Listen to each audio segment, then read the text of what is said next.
Hey guys, this video has been a long time coming. Why is this man still loved by many on YouTube? YouTuber. God fucking damn it! Twitch streamer. Twitch.tv, the beautiful place that is. Literal sex offender? Disgusting! And why was MiniLadd banned from Twitch? And why did he end up begging for forgiveness from his fanbase? I want you guys to build up trust in me over time and... First of all, we need to know who MiniLadd is.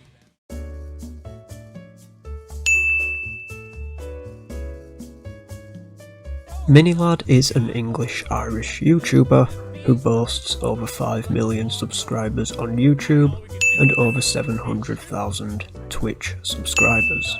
Creating his account on May the 12th, 2011, MiniLadd mainly played multiplayer-based games and uploaded them to YouTube as gaming videos. This mainly included Golf It, Cards Against Humanity and Reddit videos, whatever that means.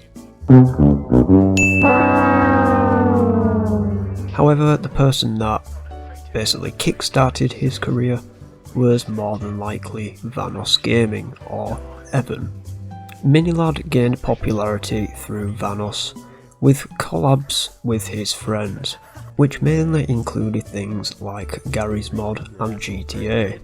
And it was only until 2018 that MiniLadd was prominent within these videos, as it looked like he'd eventually cut ties with the crew and move on to produce his own content. One day in 2018, MiniLadd was having a fine game of Mario Kart 8 with his subscribers. A $20 tip came through from a subscriber who asked why MiniLadd never plays games with Vanoss and the crew anymore. MiniLadd stated that it was because all they do is play Garry's Mod, and MiniLadd had become bored of this. Other things also happened in MiniLadd's life in 2019. His dog, Mochi, sadly passed away while MiniLadd was attending Insomnia 62, where he'd meet up with fellow YouTuber Terrorizer, where they'd both discuss what was going on in their heads at the time, where things would slowly turn sour between the two after meeting up at E3 2018. In April 2019, it was made known that MiniLadd was kicked out of Vanoss and the crew's chats, I presume on Discord. In the same stream that this was made known, MiniLadd stated yet again that all they do is play Garry's Mod and now Fortnite. But he did also state that leaving this group was one of the most happy moments of his life. But it turned out that MiniLadd was never actually kicked out of the group. He chose to leave himself. And then we get on to the horrible part, which we're now going to go through in some detail.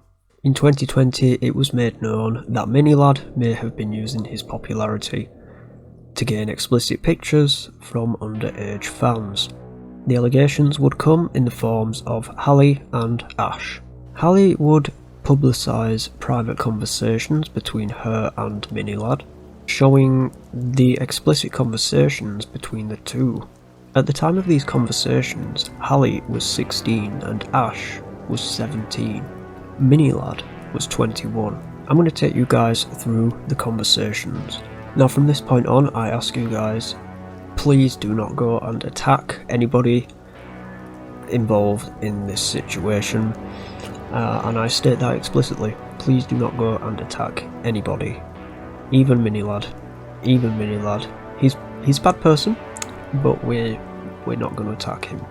And as you guys noticed, I have skipped a lot of his background, of course, because all I really need to point out about this man is the allegations that were made against him, and the reasons as to why I'm so confused that this man is still popular in the YouTube community. Hallie sends through a screenshot of Ashley's profile and says to him, "I have no idea who she shared it to," in which basically MiniLadd says that she was in a group of hardcore fans and that Ash was chill. MiniLadd says, "We had something." No. in which Hallie replies, I think people are too scared to text you even if they have the number, to be honest. You guys never snapped each other. MiniLadd goes on to say, we talked for a while but not like dating talk. And yes, Ash has his Snapchat. This is after Hallie says to MiniLadd that Ash said that they both had some kind of thing and sent snaps to each other. From this screenshot I presume she means some kind of sexual thing. And it's here we see the first red flag where you start to wonder why a 21-year-old man would have a 16-year-old girl's Snapchat. So Hallie asks Craig, we'll call him Craig because I'm getting a bit sick of saying MiniLadd, how'd she even get your number? And no idea, she's probably jealous. Craig replies, I talked to her for a while, like just chatted. She was a friend, but I know she hung out with fans of mine. She's friends of somebody who isn't mentioned within this chat, who clearly doesn't have any involvement with the situation. And he puts she's chill too. So here we have some of MiniLadd's manipulation, in which MiniLadd says, only reason I'm still here is because of Sammy. She has made me beyond happy and brought me out of my depressive state. If this gets out, I've lost my job, my friends, the love of my life. And it's clear to see here that he's clearly manipulating Hallie at this point. So he's basically trying to make Hallie feel guilty for what she's saying to him, which is typical manipulation behaviour from somebody like that. He goes on to say, I'm afraid of what happens after it. There was nothing more than that message, and maybe a bit more of similar. Help me, sad face. So by this point it's probably safe to presume that they're talking about sexual conversations between Craig and Ash. Now, Hallie says, own up to your mistakes if it does get out, but you'll have to make it believable how sorry you are. Running from it will only make it worse. And Craig goes on to say, I'm actually about to cry in this car. I'm with Sammy, Scott and Chrissy. I'm going to lose everything. I regret it every single day of my life, it pains me. And this is typical behaviour from somebody who knows they've done wrong, but just want the sympathy from somebody they consider a friend. Hallie goes on to say that she's basically defending him here, and from where this is going, don't think you have to worry. At this point it's obvious to see that Hallie has been completely manipulated by him. Now these actual screenshots are from Hallie, so she knows that Craig is a piece of shit. Let's be honest. Craig goes on to say, can you please tell them that if it comes up, to try and settle them? I'm so scared, Hallie. And in this screenshot here he clearly tries to sweet talk her by saying, right, that's what I thought too. You're amazing, Hallie, it will forever haunt me, but I'm trying to learn to live with it. If it gets out, I'm scared for how my body will react, because living is good right now. And just by that little section there that says you're amazing, Hallie, you can tell that he's trying to manipulate her by complimenting her and giving her all these sweet talking methods that he's using. And here we have a picture of a Snapchat conversation.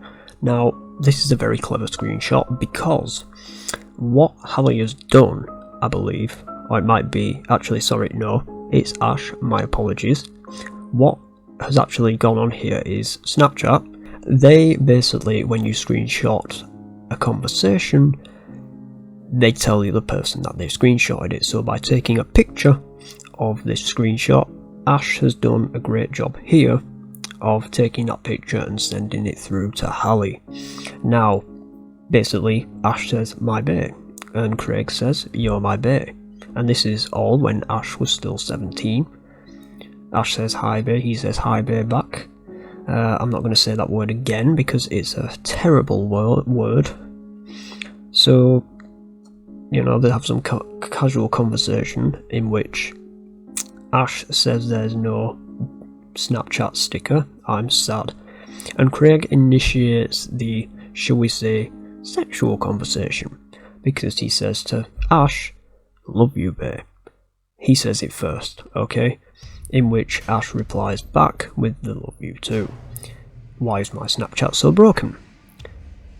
And then Craig initiating sexual conversation yet again with a 17-year-old girl. I'm hard. Okay? It's then that Ash replies, I'm sorry, I wish I could help. In which Craig then takes it one step further and one step way too far not that it wasn't already too far, and says, "Can I come for you?" Unfortunately, that's where the screenshot ends. There is no other screenshots, luckily. Now, these are apparently conversations where MiniLadd sent pictures and then deleted them, presumably of his penis. And again, this is Craig initiating sexual conversation with an underage girl. Let me just drill that into you right now. He basically says, "Girl, you have no idea. I'm sorry, it's not small." In which I presume this is Hallie he's talking to at the moment. In which he says, "Yeah, because that would be a big problem. Fuck, I did the pun thing too. Look what you have done." And then MiniLadd puts something, lol, and gone heat, whatever that means. And I presume he then sends the picture. And he says that was soft with some provocative eyeballs. And this conversation coming from Craig is just so incoherent. I don't really understand what he's trying to say. Hallie, I presume it is, says, "Your penis, wasn't it? At least you didn't say a big problem this time." And then he just says, "Soft." Whatever that means, soft. And Hallie goes on to say, "Nice shirt though." And he says, "True, this is my life." In which Hallie says, "Don't act like that's a bad thing, lol." And I can only presume that a few photos are getting passed around at this point, more primarily from MiniLadd himself, because this conversation doesn't make much sense.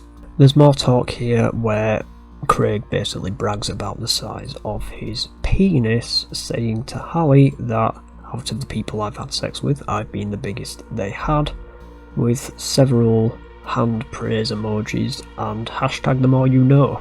He also says things like, "For more too much information, there's certain positions I don't fit in," with "fit in quotation marks, indicating that it means his penis. And here we basically have Hallie calling him out for Ash being underage, in which she says, "I know this is random, but I've been defending you a lot. Do you mean it when you said you didn't know she was underage?" "It's because I promised myself to defend you," in which Craig fully admits, "I knew she was 17, but I was suicidal and said to myself, if I'm going to kill myself, I thought I'd go down swinging by being a sex offender." And apparently this was his actual thought process. Now, there's something that I was going to say at the end of the video, but I'll say it now. Having suicidal thoughts and being depressed doesn't turn you into a sex offender or a paedophile. And this whole message is just more lies. So following on from that conversation, we have here some manipulative behaviour when Craig got with Sammy. Now, he basically says things like, "Very sad all round. Even before this, I've hated myself," you know, trying to gain a little bit of sympathy from Hallie right here. "My thought process is she was nearly 18, which doesn't excuse it. It doesn't excuse it at all, Craig, at all." And then he goes on to say, "Here we are. I'm sorry, I'm scared. I saw that tweet. Hallie." And at this point, I presume Hallie's tweeted something about him. Now, it's at this point Craig realises he's clearly fucked up, as he said he's scared of the truth of the whole thing. He was suicidal and stupid. He doesn't want to be reminded. Tries apologising again and says that "I've failed you." Whereas Hallie asks him, "Do you trust me?" So he's really trying to reel her back in here with this whole manipulation thing. Here are more messages after he realised that Hallie more than likely put a tweet out about it, and he basically says, "I hope you can forgive me. I had pills out on my table that night." Again, he's sort of going over the top with all the suicidal stuff just to try and get some kind of sympathy from it. Goes on to say that it's one of his darkest moments. "It's killing me inside and I'm afraid of spiralling into darkness again." So he really tries to put this whole dramatic spin on it just to make things sound like things are the worst for him right now. And don't get me wrong, things probably were bad for him at the time, but again, as I've said a minute ago, it doesn't turn you into a sex offender or a paedophile. So all of this trying to get some attention and sympathy from it is absolutely useless. Now at this point, Hallie decides to tell Craig that it would probably be best if Craig told her what he'd been doing. Now, she compares this to Yamimash, who did apparently something similar to what Craig is doing here. And she goes on to say that his girlfriend was pissed but never left his side, and she's trying to sort of push it around a little bit that his girlfriend Sammy is going to do the same thing, and apparently this is what Craig's been thinking about. Now, Hallie gives him the choice of if you want to tell her or not, go for it, but I don't think I'd be able to love someone without telling them what they deserve to know. And then he goes on to give us the wimpy "I'm scared." And then here we have a picture of when MiniLadd was shown, the Snapchat screenshot that I have just shown you guys. Hallie says, like I said, may not be you, she could have changed the name of someone, but there were photos of you too. Presumably the ones that you could click on to play as soon as they come up in the chat. And Craig clearly says here, "Welcome to Confession Alley, hey it's me, and my mistakes, because she originally told me she was 18 and not 17, even though in the last screenshot that we went through, it already said that she was 17. Therefore he already knew this. Apparently it still keeps him up at night, and now he's scared of everything. Which to this day should still be the case, but no. He's sitting there with over 5 million subscribers on YouTube, still making videos, and people are still supporting him. And looking at these screenshots, I'd never seen these screenshots before like a week ago when I saved these. I'd never seen these before, but the fact that he's admitting to being a sex offender, I have no respect for the guy. And I'm surprised that he's still sitting there with those 5 million subscribers. So once all of this came out from Hallie, then it all came out on Twitter. I got all those screenshots from Twitter. MiniLadd basically tried to apologise in June 2020, admitting that all of this stuff was not photoshopped and that it was all true. And as you can see in those screenshots, he mainly blamed things on where he was at the time, also stating that he tried to end his life. And again, like I've said like 2 times over now, being in a bad headspace doesn't turn you into a sex offender or a paedophile. And that's a quote that I use with every single one of these things.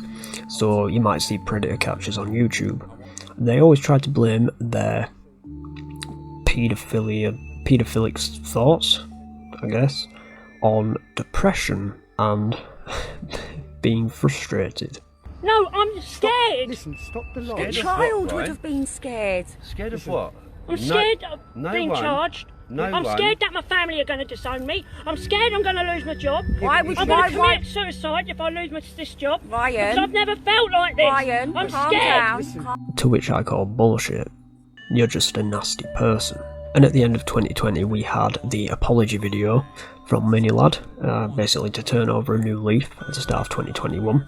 Now this video is actually private and inaccessible, so I'm not able to show you guys any of it, nor have I seen it myself.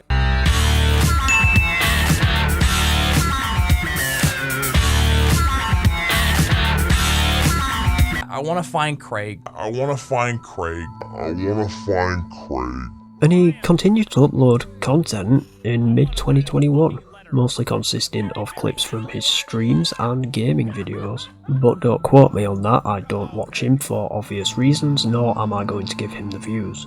However, his Twitter account now seems to be non-existent. And it's also news that Twitch banned his account, which boasted over 700,000 followers. Now, Twitch would never usually comment on somebody's ban, but because MiniLadd was such a well-known figure in social media, they basically said that he just violated community guidelines, and I do believe that refers to the things that he did back in 2018 to 2020.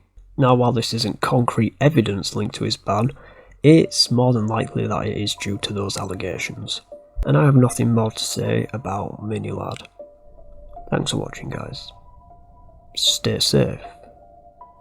And I'll see you in the next video. Bye.